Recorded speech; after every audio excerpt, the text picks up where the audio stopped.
ഇപ്പോഴാവുമ്പോ ജോലി ഒന്നും ചെയ്യണ്ടല്ലോ അല്ലെ? ചന്ദ്രാമ എല്ലാം തീർത്തു കാണും. ഇന്നലെ നല്ലൊരു സ്വപ്നം കണ്ടു. അതുകൊണ്ട് തീരെ ഉറങ്ങാൻ പറ്റിയില്ല. ഇത്രയും നേരം കിടന്ന് ഉറങ്ങിപ്പോയി. എന്തായിരുന്നു സ്വപ്നം? അടിപൊളി സ്വപ്നമായിരുന്നു. എല്ലാവരും കൂടി ഒരു ടൂർ പോയി. അങ്ങ് കൊടൈക്കനാലില്. ഇവിടെ ഉള്ളവരും പിന്നെ ദുർഗയും കിരൺ ചേട്ടനും. ആര്? കിരൺ ചേട്ടൻ, ദുർഗ ചേച്ചിയുടെ ഫ്രണ്ട്. ഇവിടെ ഉള്ള ഒരു ടൂർ പോകുമ്പോ അയാളെന്താ വരുന്നത്? എങ്കിൽ ഞാൻ ടൂർ വരത്തില്ലായിരുന്നല്ലോ. കിരൺ ചേട്ടന്റെ കാര്യം അവസാന നിമിഷമാണ് പ്ലാൻ ചെയ്തത്. പിന്നെ അവരെ കൂടെ കൊണ്ടുപോവാന്ന് കരുതി. എന്നാലും അത് വേണ്ടായിരുന്നു. ആപത്ത് ഘട്ടത്തിലെ തന്റെ ജീവൻ രക്ഷിച്ചത് കിരൺ ചേട്ടനാ.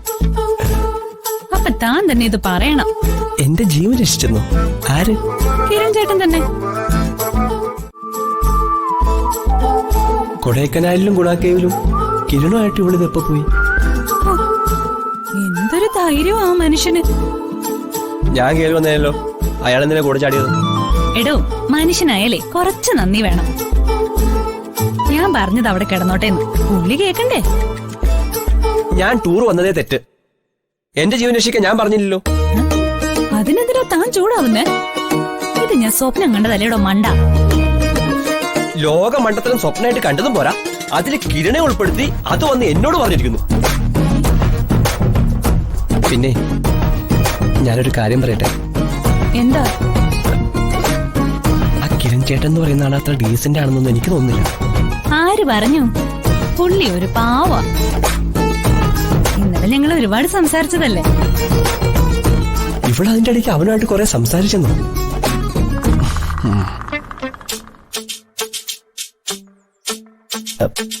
ആ ദുർഗയായിട്ട് കിരണിന് ചില ചുറ്റിക്കളികളൊക്കെ ഉണ്ടെന്ന് തോന്നുന്നേ.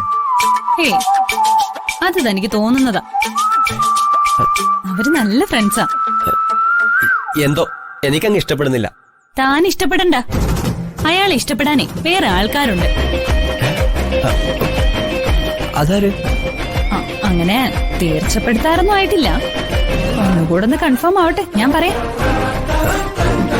ഞാൻ വിചാരിക്കുന്ന പോലെയൊക്കെ നടന്ന അത് കിരൺ ചേട്ടന്റെ ഭാഗ്യമായിരിക്കും.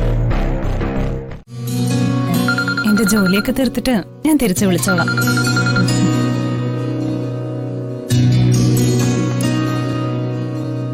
അമ്മ, ദുർഗയെ അമ്മ പരിചയപ്പെട്ടിട്ട് അമ്മയ്ക്ക് എന്താ തോന്നിയേ?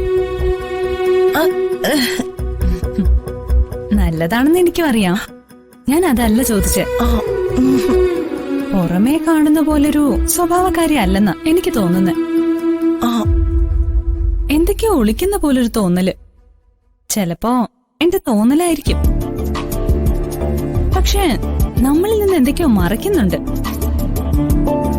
എല്ലാവരുടെ ഇടയിന്ന് പെട്ടെന്ന് പോവുക, പിന്നെ കാണാതാവുക, അപ്രതീക്ഷിതമായ സ്ഥലത്ത് വെച്ച് കാണുക. അങ്ങനെ ചില സമയത്തൊക്കെ നമ്മൾ കാണുന്നൊരു സാധാരണക്കാരിയായിട്ട് എനിക്ക് തോന്നുന്നില്ല. ചിലപ്പോ എനിക്ക് തോന്നുന്നതായിരിക്കും, അല്ലേ അമ്മ?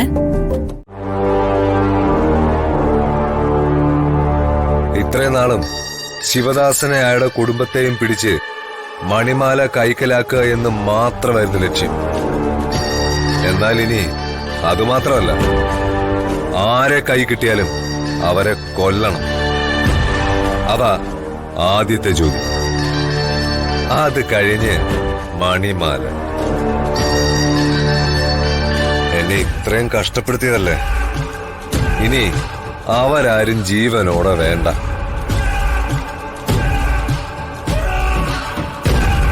വരുന്ന പൗർണമി ദിവസം രാത്രിയാണ് അത് നടത്തിയെടുക്കേണ്ടത്.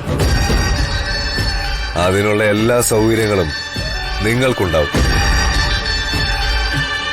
ഒന്നിന്റെയും ശവം പോലും ആരും കാണരുത്.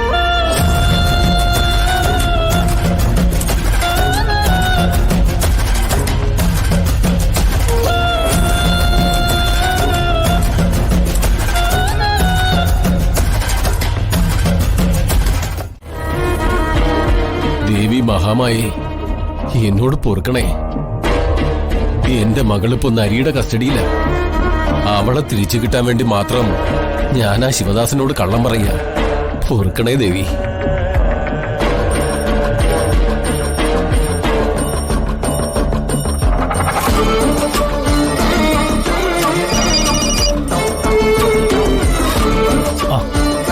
ഹലോ തിരുമേനി. ശിവദാസ, ഞാനൊരു വിവരം പറയാനാ വിളിച്ചത്. പറ. വരുന്ന വെള്ളിയാഴ്ച പൗർണമിയാ. കഴിഞ്ഞ പൗർണമി നാളിൽ മണിമാല തിരികെ ദേവീ സന്നിധിയിൽ വെക്കേണ്ടതായിരുന്നു. അത് സാധിച്ചില്ല. ഇനിയും വൈകിയാൽ ദേവീ കോപം ഉണ്ടാവും. ഓ, കൃഷിയിടങ്ങൾ തരിശു ഭൂമിയാകും. ഇവിടെയുള്ള മനുഷ്യർ കൊടും പട്ടിണിയിലേക്ക് പോകും. അതിനു പുറമെ തമ്പുരാന്റെയും തമ്പുരാട്ടിയുടെ ആത്മാവിന് മോക്ഷം കിട്ടില്ല. അയ്യോ. ഞാനെല്ലാം വെച്ചുകൊണ്ട് ഒരു പ്രശ്നം വെച്ച് നോക്കിയതാ. ഏതെങ്കിലും ഒരു ഭദ്രകാളി ക്ഷേത്രത്തിൽ മണിമാല കൊണ്ടുവന്ന് പൂജിച്ചാൽ എല്ലാത്തിനും ഒരു പരിഹാരം ഉണ്ടാകുമെന്ന കവടിയിൽ തെളിഞ്ഞത്. അയ്യോ, അത് ശിവദാസൻ കല്യാണിയെ വിളിച്ചു പറ. വെള്ളിയാഴ്ച ത്രിസന്ധ്യ സമയത്ത് ദേവപുരത്തെ ദേവീക്ഷേത്രത്തിലേക്ക് മണിമാലയും കൊണ്ടുവരാൻ. പൂജ കഴിഞ്ഞ് കല്യാണിക്ക് തന്നെ മണിമാല തിരിച്ചു കൊണ്ടുപോകാലോ. ഇത് ഒരാളുടെ കാര്യം മാത്രമല്ല, ഈ നാടിന്റെ കൂടെ കാര്യമാണ്. ഞാൻ മോളോടൊന്ന് സംസാരിക്കട്ടെ തിരുമേനി. സംസാരിച്ചാൽ മാത്രം പോരാ, മാലയുമായിട്ട് വരാൻ പറയണം. ആ, ഞാൻ തിരുമേനെ വിളിക്കാം. ആ, ആയിക്കോട്ടെ.